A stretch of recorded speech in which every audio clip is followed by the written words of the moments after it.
Earlier this week, the Game Awards posted their nominees for Game of the Year. And that couldn't have been an easy process for those behind the scenes with that, because 2023 is arguably the best year that gaming has had in quite some time. I mean, despite the rest of the competition that's out there, the choices were ultimately narrowed down to Alan Wake 2, Baldur's Gate 3, Marvel's Spider-Man 2, Resident Evil 4, the remake, Super Mario Bros. Wonder, and The Legend of Zelda: Tears of the Kingdom. There are a number of other games that undoubtedly deserve a place in this conversation. I mean, for sure. But most people, and that is reasonable people, understand that the line ultimately has to be drawn somewhere. And of course, there are others that can't understand why one game in particular was snubbed by the Game Awards. And the game in question is Hogwarts Legacy. It's perfectly understandable that people have been left scratching their heads here. The game sold nearly 12 million copies right out of the gate. It was praised by fans and critics alike and was definitely viewed as a Game of the Year contender at the time. That said, the game launched in February, and a lot of great games have dropped since. Which, by the way, should be the beginning and end to this conversation, but, well, you know how people on the internet can be. For a bit of background, there was a great deal of controversy prior to the game's launch. There was a very loud yet vocal minority that expected everyone to boycott the game, just because it's based on a property that was established by J.K. Rowling. For reasons that should be obvious, right? And I won't be discussing that here. Of course, as stated before, despite this push, before the game was released, the game went on to sell 12 million copies in the first couple of weeks, which is, I mean, that's an absolutely insane number. Okay, let's not make any bones about that. It cannot be understated just how significant of a sales statistic that is.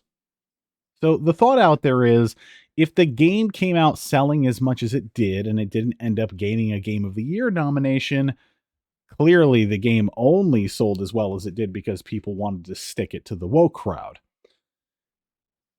That's what they're saying. That's what some people, some very, very, very few people in the minority there, that's what they're saying. And this thought goes further down the rabbit hole by pointing out the steep drop-off of players in the month following Hogwarts Legacy's launch, as if that's some kind of a tell that the game just collapsed after it launched. To them, to these people that are making this argument online, this allegedly proves that people were never interested in actually playing that game and, again, merely wanted to support woke culture.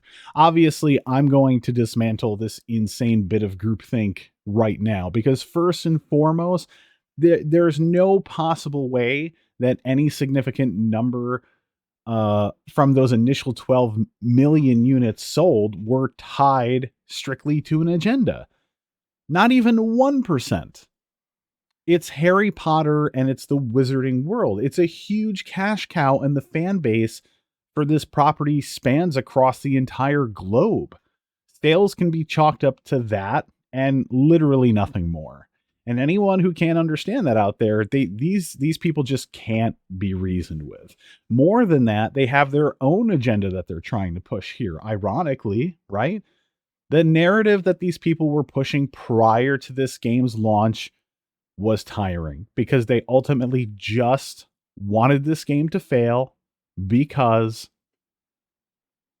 that's pretty much it. You know, it's ironic. It's their last gasp attempt right now to make a fuss with something like this. Now, not only is there no way that any significant portion of those initial 12 million units were based on an agenda, but secondly, to look at the game's steep drop-off in engagement after a month as your sole statistic that you present behind this argument, I'm not really sure or following what these people are so surprised about. Hogwarts Legacy was probably the first and only purchase that many consumers made in the first part of 2023 because there was, Dead Space before that. But really, if you wanted something that wasn't like a remake of something like this was the first major game release of 2023. Like, and then this game came out in February. And that was enough time for people to be able to get their fill of the game by April or to even complete the game. And as far as retention goes today, since that's the argument that they're making, is that the game just died after a month and was a flat line ever since.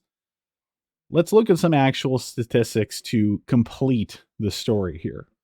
Hogwarts Legacy is often averaging about 8,000 concurrent players at any given moment on any given day.